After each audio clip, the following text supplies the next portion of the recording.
You work for Microsoft, one of the most dynamic companies in the world. But there's a lot you probably don't know about this place. So let's do some microspotting. This is the Microsoft Archive. We're here with Amy Stevenson, who is the archivist for Microsoft. Let's start with these chairs that we're sitting on. Where did they come from? So these chairs were Bill's chairs. They were his conversation chairs in his office back in the early 80s. You're the one deciding the history of Microsoft in terms of what gets preserved? Yeah, it's a pretty important job. There's a couple different ways we look at things. So some things are interesting for exhibit value because they're going to look cool. They're going to cause somebody to have a reaction to them later on. Right. Something like this. Something like those skulls, yeah. So it embodies the culture of Microsoft. Yes, I mean, you look at this and you just think, Microsoft. Sometimes there's something that comes in that I'm really just not sure about. Something might come up in the meantime, a research question, that suddenly that thing is super important, and I had no idea before.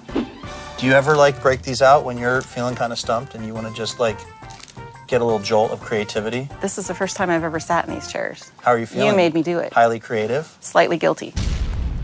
Why do you think it's important for Microsoft to actually have all this stuff? We're saving things that are really important culturally to the world.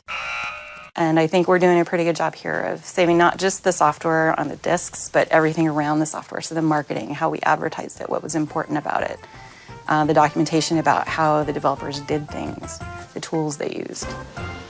Smells like archiving. Do you guys have any old hardware stuff we can check out? This is our largest piece of hardware in the collection. It's actually a server system from Windows Server launch for Windows Server 2003. This was actually on stage with Steve Ballmer. We have a great picture of him in front of it. And this was a brand new computer in 2003. It was worth at least $1 million. What do you think it's worth now? Less? Zero. I have bad news too. The ice maker's broken. This is one of my favorite pieces. It's not the original Altair that we built our company around, but it's the next edition of it. So this came out in about 1978. I'm just rebooting it here. I see you already know how to use it. I need to send an email to 1982. Good luck with that. This is good. You're a professional. Why did Microsoft ever get rid of this bitchin' logo? This looks like Microsoft is playing a stadium in New Jersey on Sunday, and all you metalheads want to be there. And this is the piece de resistance, right? Do you recognize them? Kind of. So this is Clippy, also known as Clippit, and he got to be on stage with Bill Gates, too. This Clippy? Well, it could be that Clippy. I thought that one looked a little cooler, actually. When office people retire, they check Clippy out for the party a lot. Really? Has it ever come back reeking of tequila? No.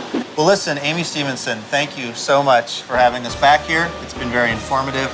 Next time we're here, I want to know what's going on with that Bill Gates painting, because I think its eyes are following me. Did you know Bill Gates was a dropout? Yeah. We have his transcripts from Harvard. Wait, you have his transcripts here? Yeah.